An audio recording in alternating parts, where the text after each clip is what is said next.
When in labor, what can be done to prevent a C-section? So, the biggest, scariest thing for a woman when she goes into labor is, of course, we all want you to have a vaginal delivery. That's the best outcome possible, but sometimes C-sections are inevitable. But there are some things that you can do to help your success be higher for a vaginal delivery.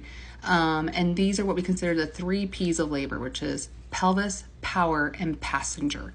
So with your pelvis, there are different types of shapes of your pelvis. But one thing that we can do when you're in labor is put you in some weird positions to help open up that pelvis and that inlet and to allow that baby to descend into your pelvis. So one thing that I think is awesome is there are some nurses that are trained in something called spinning babies. They put you in some weird positions that help that baby rotate and descend down. They will get something called a peanut ball, left lateral, throne position, my favorite, flying cowgirl. If you know me, you know I love that one.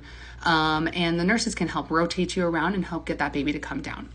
The next one is power. So power is the strength of your uterus because you have to have contractions to bring that baby down, to apply that head to the cervix and to allow it to dilate. Where do you get power from? So oxytocin is what our brain releases to cause our uterus to contract. Pitocin is the man-made form of oxytocin. So I know Pitocin gets a really bad rap, but it is very essential in this situation. So if you are not progressing or dilating, Pitocin is going to be recommended. And what Pitocin does is it takes you from like doing like a 3-pound dumbbell weight lift to taking a 50-pound. So if you're doing this unmedicated, yes, your contractions are going to become more painful because we're making your uterus more effective at pushing that baby down. Okay. And then the last one is passenger. So it's the size of your baby. That one, you have no control over whether you have a big, small baby, but the positioning of the baby is important. So you might hear terms thrown out like OA, OT, or OP.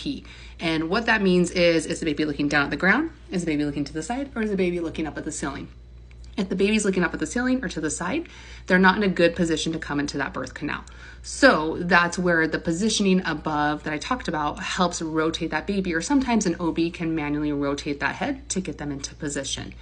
And then the last one is if somebody's going unmedicated, so what that means is not using an epidural for pain control, is they're very tense because they're in a lot of pain because labor is very painful.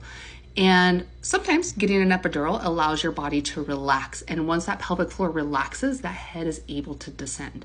So if you're in labor, save this for later.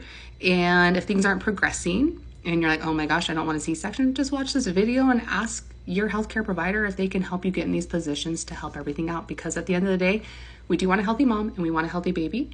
Vaginal deliveries are nice, but sometimes C-sections are warranted, but we have some tips and tricks to help kind of prevent them.